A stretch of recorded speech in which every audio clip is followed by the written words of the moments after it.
welcome. This is the Trusted Referral Network. We're a national network of independent marketing and sales services providers, mostly small. I think I would say the average is 2 or 3 people. We've got a lot of solopreneurs. We've got a couple of people that are part of larger agencies of, let's say, 20 or so. It's not really large, but larger. You've got one person who's part of a 150-person agency. But the focus is getting to know other people who provide complementary services, so that you could offer up perhaps more services to your clients, collaborate, subcontract, refer, and that's why we call it the Trusted Referral Network. So building that trust is all about meeting people that could be a good fit for your business, in terms of helping you with both knowledge as well as business development, referrals, etc. These meetings, since you only get 2 or 3 minutes to introduce yourself and to hear about what others do other than the showcase, really it's an opportunity to connect and then follow up. So I really encourage folks to do one-on-ones with people that you meet here. They may be a good source for you, or they may know other people who could be a good source for you. I always try when I have a meeting to offer up at least 2 introductions, and ideally get 2 introductions from each of those meetings. So let's get started. Clinton Barnes is going to be making the presentation today on how technology is affecting shifting branding. You went off mute, but we can't hear you. So you're gonna have to fix that somehow. Michael, small tactical issue. So I tried to reset my password and it says that it's been sent to the registered email, but I'm checking the email and it's not in the inbox. It's not in spam, and it's, I checked a few of those. It's not in there. Yeah. Let me check to make sure you have it. Did you sign in with the email? Yeah. Rajiv, I had the same issue and it came about 10 minutes later. So give it a couple of minutes. Oh, 10 minutes. Jeez. It took I'm like, whoa. Yeah. All right. I will see about that. I'll check up on that. Yeah, 10 minutes is too long. Yeah. All right. And I apologize. There's still some glitches in the system. Many of you have gotten, multiple reminders, like daily, for renewal. Just to make you feel better, I've gotten a 200 and some odd reminders for each of you every day, right? It says these people need to renew, get on their case 200 times. So I have a mailbox just full of all of those. So I will see if I can fix that. I already have. They told me they fixed it, so we'll see. Clinton, I'm going to give you 15 minutes. You should have access to the share. 15 minutes. Michael, can you hear me now? Yeah, we can hear you. Oh my God, such a nightmare. All right. You ready to go? Oh, yeah. Okay, take it away. Right, great. I will share my screen. So the correction to what Michael said was, this is not about the technology. This is just about the science of branding. Science, okay. The science of branding, science of marketing. So here we are, the science of branding, science of marketing. I actually want to, share some stuff that might be helpful for people, to tell you a bit about my approach, and how I come at brands. So this is me. I've been 10 years in brand strategy. I'm from Sydney, but I'm based in New York. I've worked on some interesting brands. I worked on Smirnoff. I've worked on Goldman Sachs, Bank of America. I've worked on everything from beverages to banking, as I like to say. And yeah, I'll keep it going. That's about it. That's a bit of my resume there. Rockefeller Center, Smirnoff, Plant Vodka. I launched a new vodka brand. So I really enjoy branding. I love creating new brands in exciting ways. Here's my agenda. It's a lot for 15 minutes, but I'll go through very quickly. What is branding? The science of branding, brand building versus other types of advertising, heavy buyers versus light buyers, word of mouth, and distinctive assets and category entry points. These are like all the top things. I was just like, I want to share like just the most exciting things I think about marketing science, because I want you to be excited by this area and maybe go away and do some further reading. So just a bit of a basics. I feel like everyone here knows this. We're all in marketing or marketing adjacent. What is branding? It's a story, it's the words, it's the sound, it's music, it's colors, it's shapes, it's faces. I always love this colors example on the bottom left. So that the test of whether a brand asset is effective or not is you tell people the category, and then you ask them what brand that is. So for this color scheme, if I tell you restaurant, I can tell you that most of you will say McDonald's, and yet there are a lot of competitors that use red and yellow. And they're using that to just remind people of McDonald's, which is great. They're helping out McDonald's, which is nice. So the science of brands. 10 years ago, the reason why this is something interesting to talk about is that 10 years ago, we had some major breakthroughs in marketing science with two really, really interesting books called How Brands Grow and The Long and the Short of It. What's interesting about this is marketing science has really taken root in places that haven't got a long tradition of really great marketing, like the US. So these have taken root in the UK and Australia and Europe, but haven't really, I don't think, caught on with a lot of marketing agencies in the US. And so this can really give you an advantage if you dive into some of this research and present it to your customers. But the two headline discoveries were quite simply, products don't need to be different. That blows people's minds. They don't actually need to be different. You don't need to have something completely unique because most customers don't really notice and they don't really care. What they like is what brand am I thinking of and how available is it to me? What brand do I think of and then how available? Long-term campaigns are better for memory building. So the idea of a 6-month campaign being effective is completely false. We need longer term campaigns. Two types of advertising I want to talk to you about. So we've got sales activation and brand building. Sales activation, this is the buy now message. Brand building, you've got the Corona message here. This is far more effective according to the research. Here's how brand building builds profit over time. So this was analyzing 600 campaigns in the 20 years up to 2016. So you can see sales activation, what it does is it gets you a sale and then it drops back down. So the buy now message does that for your brand. The brand building leads to long-term sales growth. That's the think different from Apple. That's the red and yellow from McDonald's. Those kind of things build the brand and its actual profitability over time. Sales activation doesn't really build profitability. In fact, it can harm it. So here's some examples of what that looks like, the work I've done personally. So, Bank of America, we talked about sustainability with their NFTs, Scandinavian Spa, we talked about how the world needs a place to heal. It's leaving a message that they can actually think about later on. It's not airy-fairy, it's more just like, how are you going to remember this? How are you going to remember this brand so that you can come back to them next time? How much a heavy buy is worth? I really wanted to dispel this myth for you because this is a fun one that blew my mind. So there's this old saying that your loyal customers are the most important customers to you.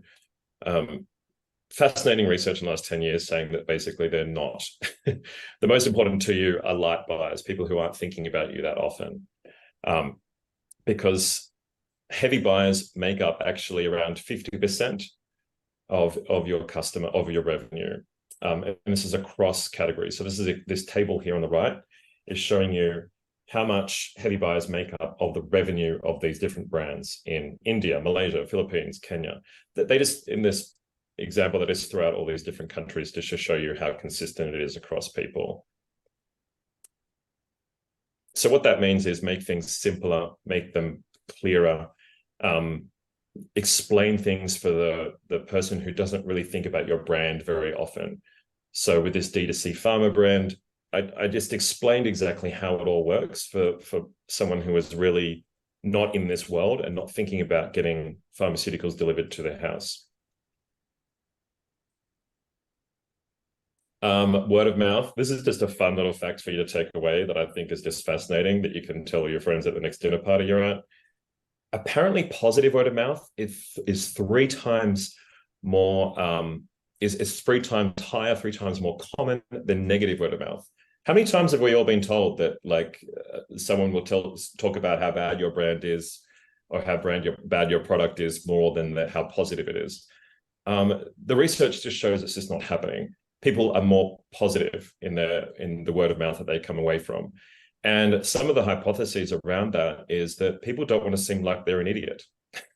They don't want to seem like they made a bad mistake. They also don't want to tell a bad story about something.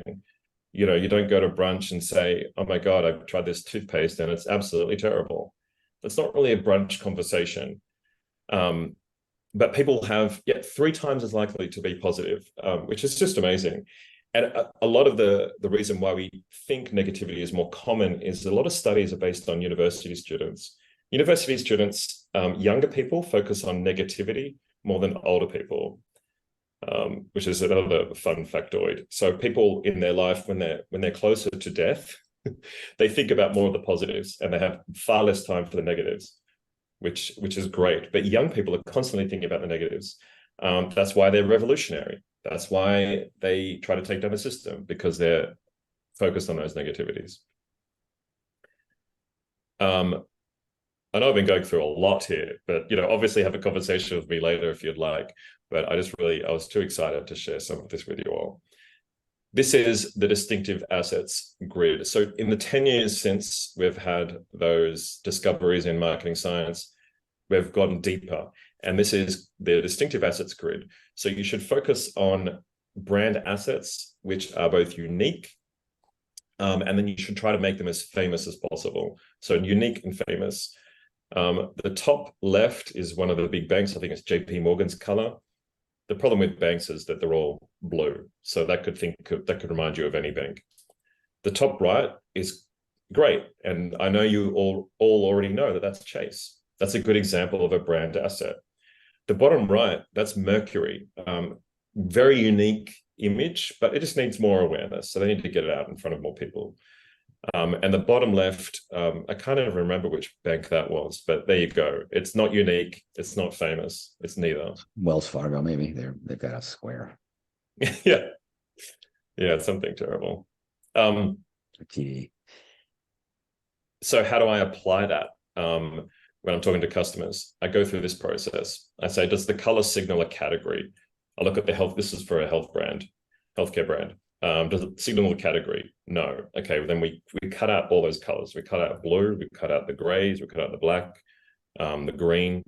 Does it signal the subcategory? This particular healthcare brand was in the direct primary care. By the way, I didn't know direct primary care existed until I met this client. Look it up. It's a whole fascinating world. Direct primary care. It's where you don't pay through insurance and you just go directly. So we avoided those colors. And then one of their direct competitors, one that they often get confused for, is ZocDoc. So we cut out all these colors just so that the brand wouldn't signal any of those other competitors. Which blows apart the idea of color theory, by the way, and that's a whole other discussion. So the last point I want to talk to you through is called category entry points. This is how you can put messaging into all these ways that people are feeling and thinking. So, if you want to get promoted, how can your brand talk to that message with their messaging? The sort of simple stuff. We get a lot of these messages in our LinkedIn, lead generation harassment that we get. People will say, you want to get more clients. That's a category entry point. It's a pretty basic one. So people should probably think of something more differentiating. Find one that other people aren't using. Do you want to get promoted? That's maybe a more interesting area. And this is just an example that I did with Plant Vodka. So vodka is sort of a pretty commodity kind of product. There's not really anything different about it. So I said, how about we put messaging around real conversations and real moments and being honest and forthright. And so the vodka brand, has a lot of that messaging about honesty and authenticity, so that this is a kind of vodka where you sit down and you have a good talk to people, perhaps in nature while you're doing a hike. It's about connecting with a few friends, not about partying. So that when people think, if I want to have a conversation, let's bring along a plant vodka, that kind of thing. So that's 3.5 minutes left. That's all I've I want to stop at that point, because that's pretty much everything, and I can leave you on this slide, but yeah. All right. Do we have questions either via and I should have asked via the chat? Let me open the chat. I do have a comment that I love Smirnoff Ice. That's from Rajiv. But do we have questions for Clinton or comments? It looks like Krista has a question. I wanted to know what sort of sample size or the types of people, maybe the types of companies, the types of brands that the research was done on, because it's really good, really insightful. Oh my God, Krista. So that is probably the first question that people ask of all this stuff. They're like, okay, so is this actually true? Basically, like how confident can we be in some of these findings? The researchers behind a lot of this work pride themselves on being scientists. They say we're not market researchers, we're scientists. What we mean by that is we're only going to give you a result if we have a strong confidence interval that this is what's happening among people. So they used data from globally, just every different market, and they try to pull data from all different markets to show you just how consistent this is across different categories. It's really in depth, and they've got huge bibliographies in both of those books, which I could show you for a bit. But yeah, it's all well researched and peer reviewed as well. So it's quite a high confidence interval. Thank you. Let's see, John Parsons. Hold on. Okay, I'm off mute. Hi, just real basic question. Can we get that deck, please? Because that's marvelous information. Oh, great. Yes. Yes. So if you want to, if you give me the link, I'll put it in the newsletter. If you want to distribute it, if you want to clean it up, obviously, take out anything that's proprietary, feel free. I was just checking. I don't think there is any, but I noticed you were watching with keen interest, John. So thank you for asking. John absorbs all knowledge very quickly. All right, and the last question we have is from Rajiv. Yeah, so I'm a big fan of Smirnoff, as I mentioned. So I'd love to know what you did for Smirnoff. Yeah. So that was in 2018. Totally turned around their whole. So they were all into this party vibe. I mean, remember that from like the early 2000s, it was all about heavy drinking and partying. And so we got rid of the neon signs. We got rid of all that neon because we found that a lot of millennials obviously aren't drinking as heavily, and actually getting drunk and losing control is not really a cool thing socially anymore. And so we pulled all that back. We pulled back a lot of the red, so completely redesigned the bottle to take out some of that red and bring more of the white, bring more of their history back, and what they were known for. So that was my most favorite branding exercise, especially because I got to talk to all these international global teams and realize that the whole world is really small. Everyone thinks basically the same thing. Interesting. So I guess, Clinton, my question was, so as far as when you say branding obviously is a very broad and deep concept. So is your focus on visual branding, or is it brand communications, or like packaging, or what? Yes, is the short answer, Rajiv. Yes. All of the above. So it is the messaging. It's how that all shakes out. I'm not really a graphic designer. I don't know if the deck was telling you that already, but I'm not really a graphic designer. But I work with designers and copywriters and everyone else to help me shake it out. Thanks, Laurie. And Liz, I'll have to know. I really want to show you the visual that we came up with to compete with ZocDoc. I can tell you that we used orange and black, but I won't show the image. You'll have to stand by for that to come out because it's still under wraps. Still under wraps. All right. Thank you so much. Great presentation. You know, you can only cover so much in 15 minutes, but I think you did a great job of covering a broad range of territory and giving us a taste for what you do. So we've got, as I said, a dozen people. We'll probably do 2 minutes each, but that gives us enough time to, if anybody wants to talk about something that's been a success from this group, some introduction that was made, a referral, now's the time. Now. Yeah, why don't we do it now before we get into the intros?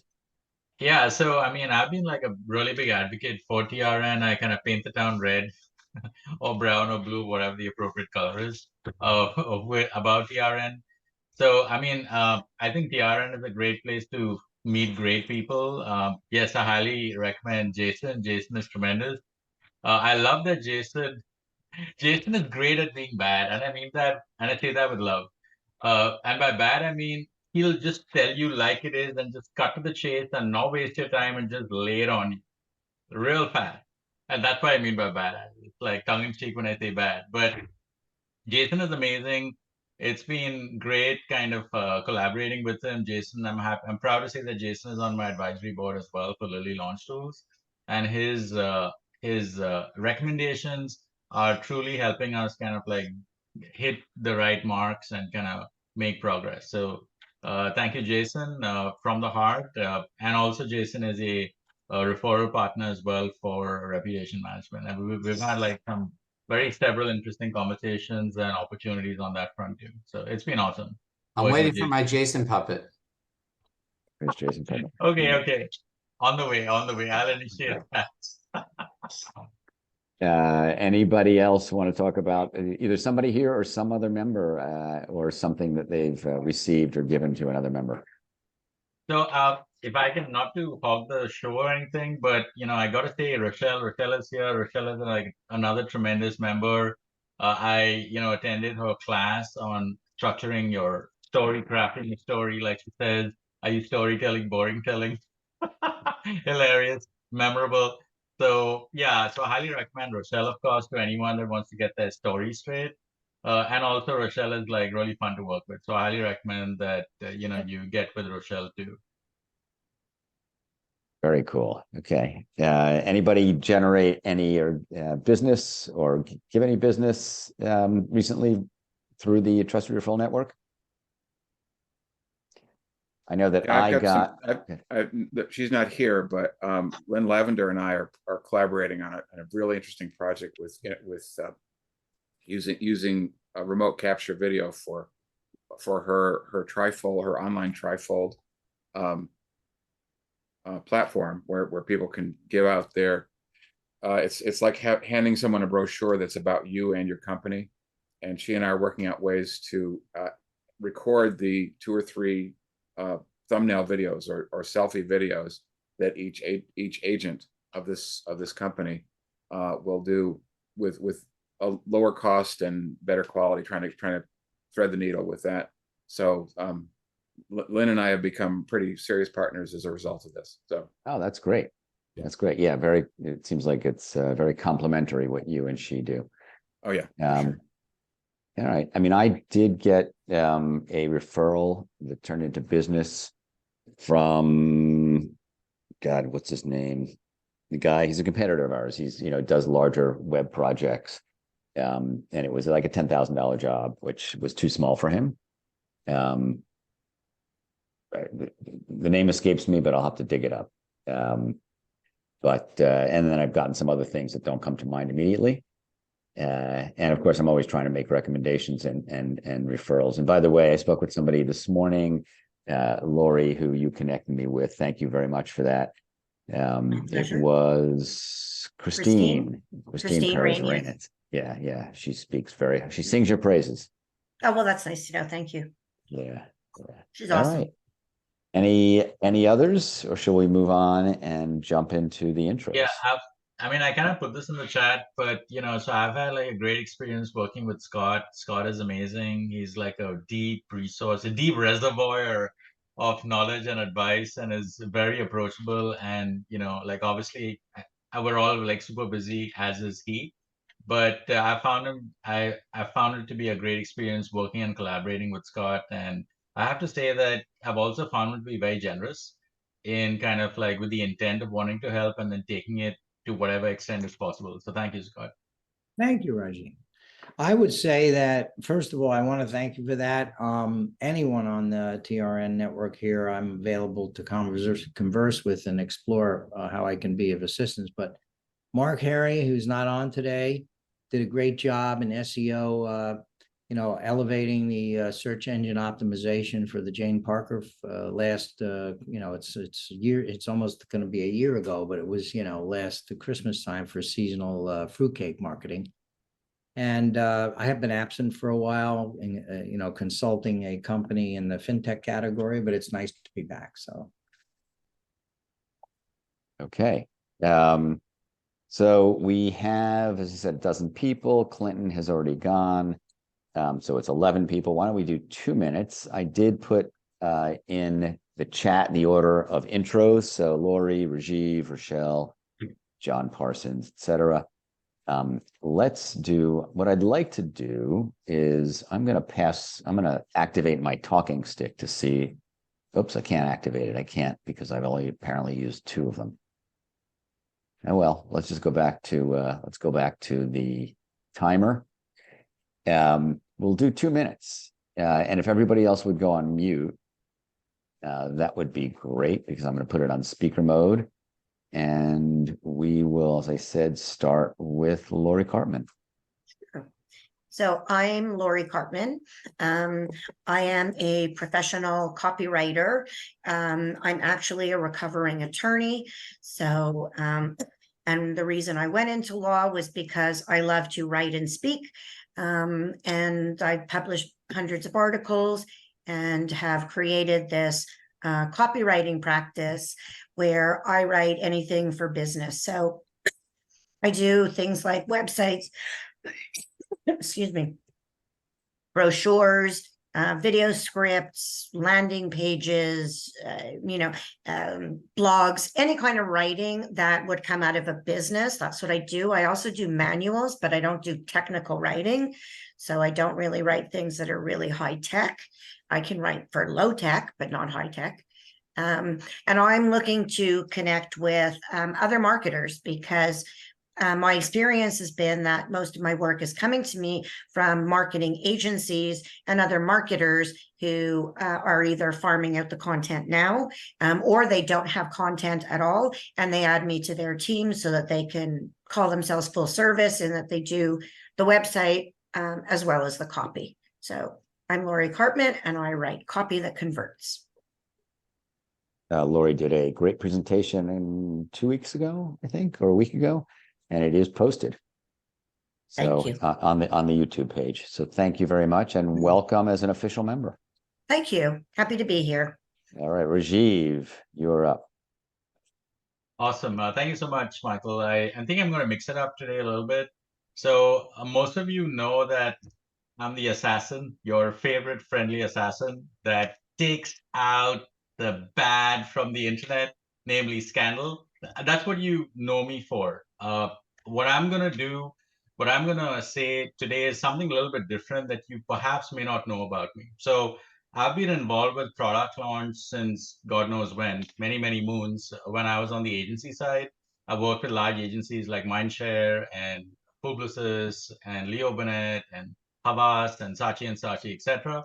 And I've been doing product launch since the early 2000s. One of my most favorite product launches got me into the Guinness Book of Records. Well, specifically, it got Unilever into the Guinness Book of Records, if you want to get technical. So what we did was we helped Unilever launch their green tea brand, Lipton. And we had a very successful national launch in India, which is I think the second largest economy or market after China. And basically the net result of the launch was that the product sold out nationally in retail and in wholesale in India twice back to back. And that's something that has never happened in the history of Unilever in any market. And it was their first. So on the business side of it, the campaign was super effective. Now the question is, what did you do that made this astounding, stupendous success? Well, we created the world's largest interactive jigsaw puzzle. And that is what got us into the Guinness Book of Records. So basically, if you want to do product launch and if you want to do it well, we have a system in place called Lily Launch Tools. And Lily Launch Tools basically is a software that allows you to visualize your go-to-market strategy. It's really important to see where you're going so that you can go where you want to go. So please check it out. I'm going to put the link in the chat. So please try it out. Thank you. Okay. And I think my list excluded Lee's Bazzini, which I'll put you last, Lee's. Hope that's okay. Rochelle Lisner. Okay, good afternoon. It's Rochelle from Dynamic Business Growth. And I always say that it's dynamic business growth and not schlep along business growth. And I just find that companies really suffer when it comes to speaking about their business in a compelling way. Very often they are long-winded, boring, common, and that's just when I'm complimenting them. If somebody has and they suffer with, they can't fall asleep at night, you just have to hear somebody talk about their business if they're from insurance and you'll be out cold. So when it comes to speaking about your business, I always say, are you storytelling or boring telling? And unfortunately, so many people are boring telling. So creating some of these dynamic stories is where I've done some of my best work. I have my next Ultimate Power Pitch program starting right after Labor Day, September 6th. So if anybody has an interest in that, please reach out and let me know. It is great for any salesperson or solo practitioner that really wants to distinguish themselves, especially in a crowded market. So we're all basically in crowded markets. So what do you say that can make that difference? So thanks, and we'll have a great Labor Day, everyone. I don't know what the heck happened to summer, but it's gone. It's gone. All right. Thank you. John Parsons. Mute. So thanks, Michael. Longtime listener, not a first-time caller. I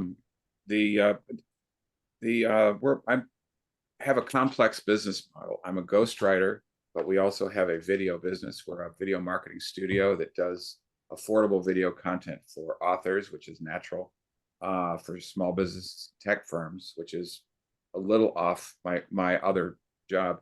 So the thing that I tried to do at my CEO's advice was to work on my LinkedIn page because my previous banner image was all about my ghostwriting.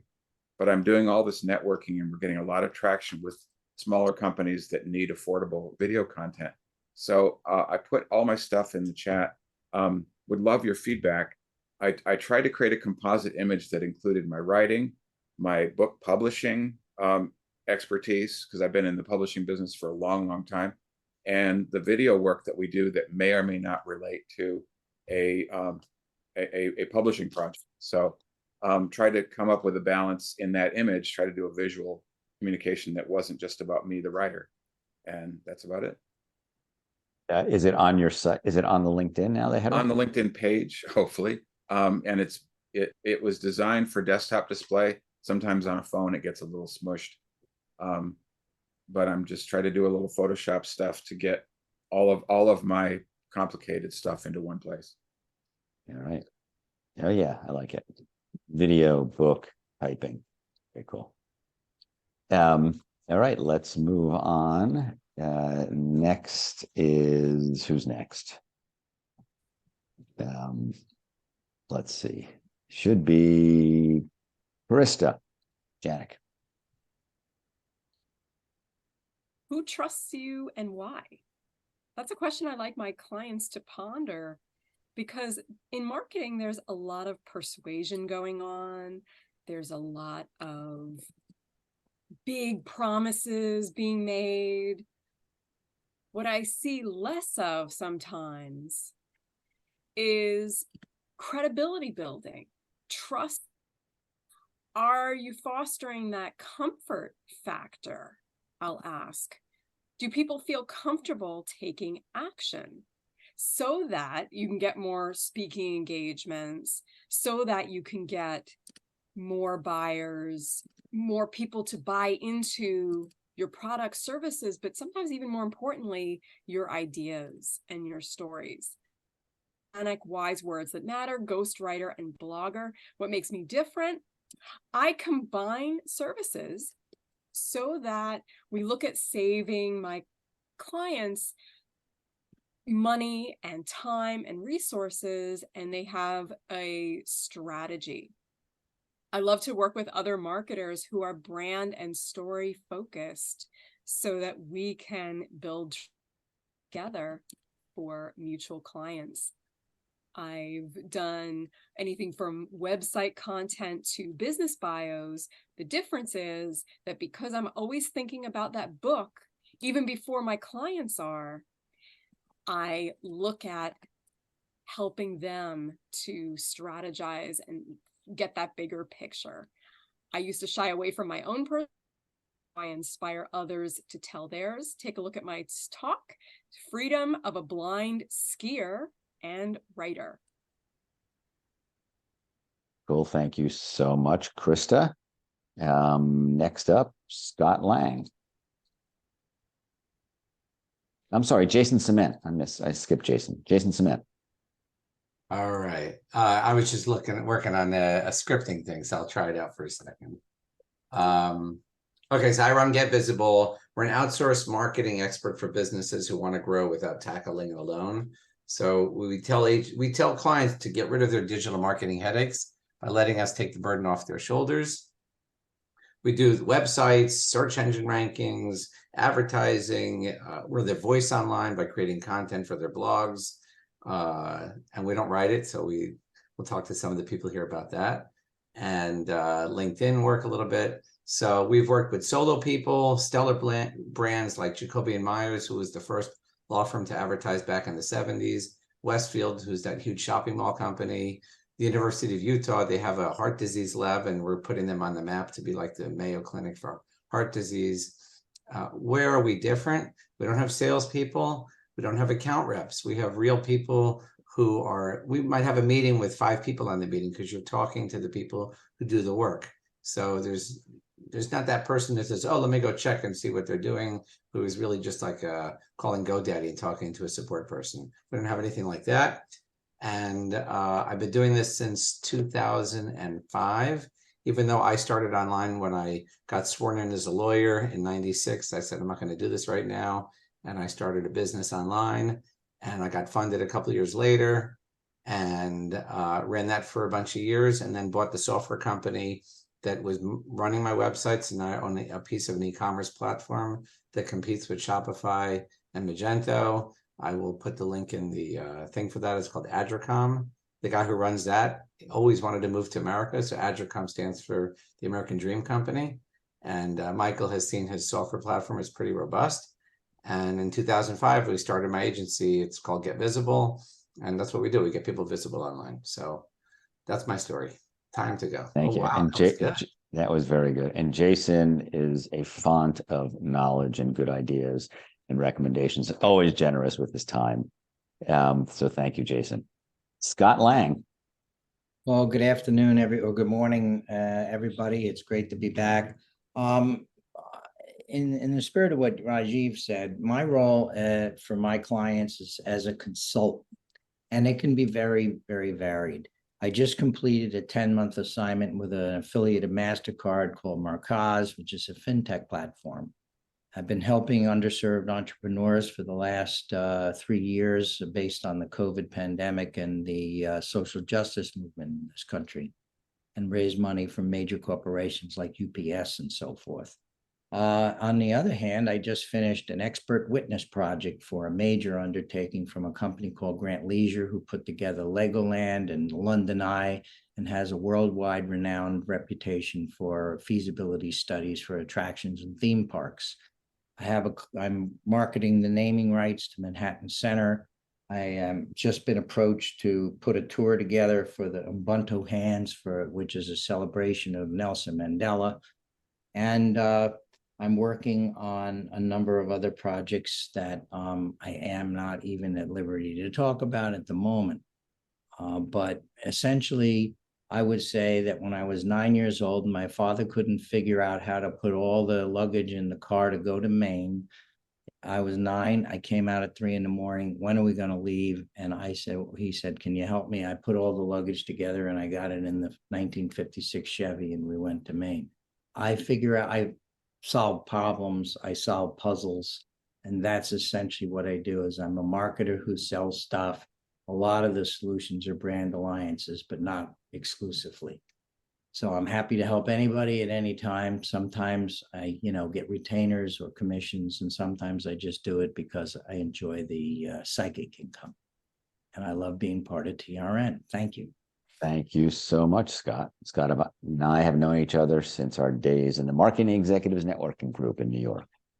All right. Nicholas Zeisler, a guest, our one guest today. Hi. I'm Nicholas Zeisler. They call me Z. Thanks especially to Clinton for inviting me to join today. Can I address the elephant in the room that nobody seems to have mentioned? Sure. As a member of a certain generation, I'm a little disheartened that Clinton has himself declared that the era of getting drunk and losing control is apparently over. And I don't know if that affected anybody else in here as much as it did me, but I am not a marketer, but I work with a lot of marketers. I have a friend in marketing who describes what I do as compared to what marketers do. Marketers, being responsible for developing and designing brands. I'm on the more operation side of brand delivery. I am in process engineering, process improvement from an operational and functional perspective, and I help marketers who find themselves talking to their peers in on the executive leadership team, saying, my gosh, this marketing that I just did would be a lot more effective if you jackasses actually delivered on what it is that I'm telling the world we're all about. So for those of you who are working with clients, those of you who are working internally with anybody and hearing those thoughts and those laments, that's what I do. I'm a Lean Six Sigma black belt. I work in process engineering and process improvement, but rather than the traditional approach, which is to say, a la the Bobs from Office Space, how can we remove some of the people from the payroll? What we do is we apply that same toolkit and those same skills toward eliminating gaps that exist between your brand promise and what your customers are actually getting when they interact with your brand in the real world. So always looking for those sorts of synergies and connections. And I have put into the chat my LinkedIn. I'm looking forward to connecting. Yes, everybody should do that. Thank you, Nicholas, for reminding me to remind everybody else. Everybody should put mine in the chat. Is that what you mean? Yes, exactly. Everybody should put their LinkedIn or other contact information in the chat. And then I will encourage folks to download the chat at the end. Faith Tomases, you're up. Faith, are you with us? Okay, can you hear me now? You're up. You're good. Hi, I'm Faith Tomases, and right now I'm based in New York City. And I guess I'm the third writer to introduce myself today. What I do differently is that I come from a branding strategy perspective. And so I work particularly closely with the designers in the visual development of the brands, but translate the words or help them translate the words into the graphics, but also take over the words and develop anything that needs to be done from that perspective, particularly positioning statements, name development, and then the copywriting and marketing communications that need to be created to launch a product or to upgrade a product or whatever the problem is. And my strength really is being concise and to the point, so that like I call myself on point communications. And that's particularly relevant for both the web and for name development, where you have to get the essence of the project into as few words as possible. I mentioned this the last time I was here, but I have a big success story that has just launched, and there was a write-up in the Wall Street Journal earlier this month. The product is called Land Yield, and it's a program that enables small landowners under 5,000 acres to participate in the carbon offset market, because up to this time it was not economically feasible for the people that did all this because of the volume and technology required. So I did that name, which is called Land Yield, and it enables owners to yield additional revenue from the land that they own, because they essentially agree to not cut a certain amount of acreage for a certain amount of time, which keeps those trees alive and reducing carbon from the atmosphere. And I also did the website. So that's www.landyield.com. And I'm very excited about that. And I've met many of you, and I look forward to meeting more. Right, thank you. And yes, definitely make one-on-ones, arrange one-on-one meetings. Last but not least, before me would be Liz Bazzini, unless I missed anybody, but Liz, go ahead. Hi, Please. it's okay. I'm Liz Bazzini. I have a public relations firm called Bazzini Hop. We primarily have historically worked with technology companies, getting them top tier editorial coverage, mostly through thought leadership programs. We also worked with, or continue to work with, Fujifilm Instax, our most recognizable client, and that allowed us to expand our capabilities so that we did influencer relations for them, social media content creation, event activations, some experiential content as well, or events as well, and some strategic partnerships. And I haven't been here for a while because I've been sort of finding my way in another space.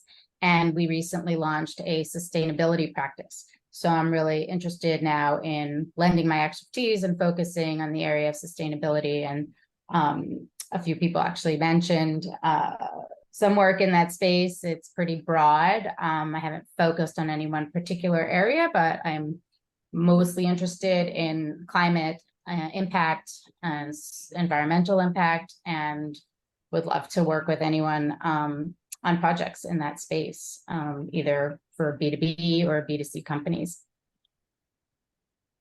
Right. Yeah. Thank you very much. Did I miss anyone? If not, I will go. So time wrong. My name is Michael Bendit, and my core business, besides running the network, is selling software development services, about 70% of which is for marketing applications. So websites, e-commerce sites, mobile applications, those are sort of the core, the bread and butter. You know, we've done 3D modeling. We have a team that specializes in that. I have a team that specializes in AR and VR. But the bread and butter is just basic, what websites we do. We work with a very broad range of platforms. And I can say that because it's not just me. In fact, I'm independent. I represent a dozen teams. And those teams have skills in different areas. So my job is to make that match, right? Somebody comes to me and says, I have a client who's got this problem on this platform with this budget. Do you have a team that can help? And I've set myself up so that 85% of the time I can say yes with confidence. And then 15% of the time I say, I'm pretty sure I do. Let me check. And the idea is making a match with somebody who's got the right set of skills and can do it for the right budget. Skills are pretty easy to understand based on what people have done, their portfolio. I have a WordPress team that I go to, for most of my WordPress work, but I also have a backup WordPress team. I have, a couple of teams that do Shopify, one very high-end stuff, one for everybody else. And then the other element is budget. So some of my best, the teams that I do most of my work with are dual shore teams, meaning they've got few people here in the US, but most of their resources are offshore. And so the client doesn't have to deal with the issues that evolve or come up with offshore management. Best leads for me are, in fact, digital agencies, web designers, people that prefer to focus on the strategy and the design and leave the programming to somebody else. Okay. So I'm going to close the timer here. Michael, how much outreach do you do to other agencies and people just to build your Rolodex for you being? I mean, I would say that my strategy is to reach out to other agencies for the trusted referral network, and then start building relationships from there, both directly and through referrals. You know, it is about building trust. It's almost like going to a car mechanic. The thing about a car mechanic, and to some extent, it's the same with software. You know, if you've got Mercedes, you go to a Mercedes, somebody who can fix your Mercedes, right? Somebody who's got experience in that area. But I don't just represent the Mercedes dealer. I represent the Mercedes and the GM and the Ford.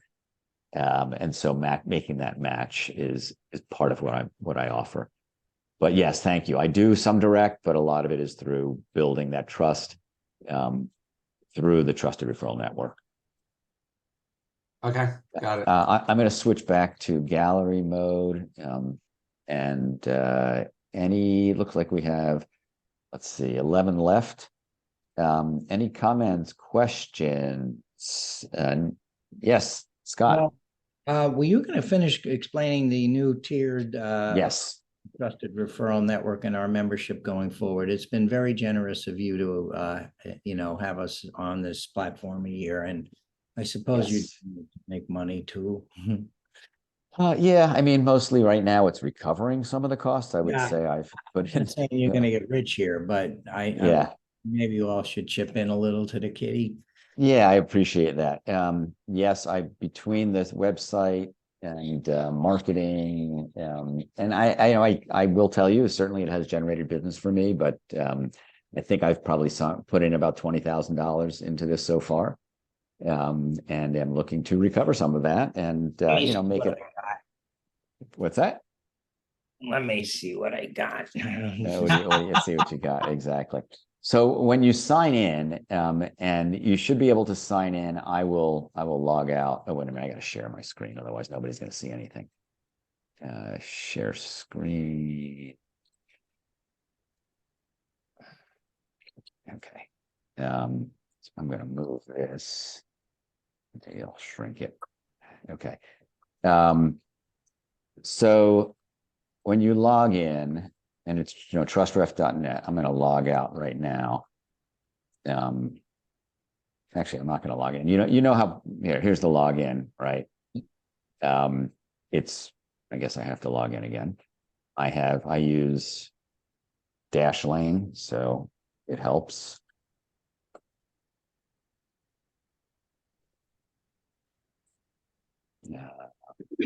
Logging in as my, come on, not this one. I don't know, my Dashlane is not kicking in. It should show up. Sorry about this. What's that? It's a password manager? Yeah, it's a password manager. For some reason, it's not kicking in. After you log in, let's see. I'm going to stop share so I can go to my password manager. I apologize. It should automatically be kicking in, but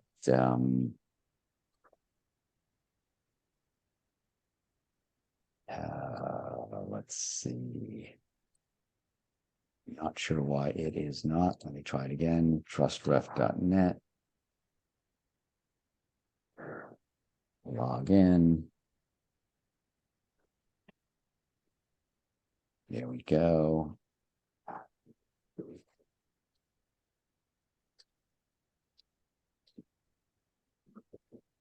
Okay, so share screen.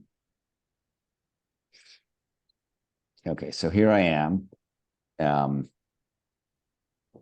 So if you go to your account, which is where I am now, and you go to upgrade and add, that's where you will see the 3 memberships that are available. And I have a featured member, so it says active. It's an active featured member. The basic membership is $360 per year. I do it only on an annual basis because I do the 3-month trial. And also, if you should decide to do add-ons, which you may do. So if you get a standard membership for $360 a year, that comes with one listing, which is prioritized obviously over trial memberships. You can also, if you want for some reason to add a listing in another category, you can do so, depending on whether it's standard, premium, or featured, and that's mostly priority. It'll be an additional $120, $180, or $240 a year. But most of you are going to see this and it will say upgrade, right? So you just click that and fill it out, and then you will be a full-fledged upgraded paid member. And you will continue to receive all the benefits. If you run into a problem, one problem you may run into is the email that you got had a bad link in it, and that's my fault. So it had a link to the development site. So if you just go to trustref.net/login, that should be where you're going, and it will take you to, I'm already logged in, so that's why I came up with this, but it will take you to, or just go to trustref.net and hit login, which is up here.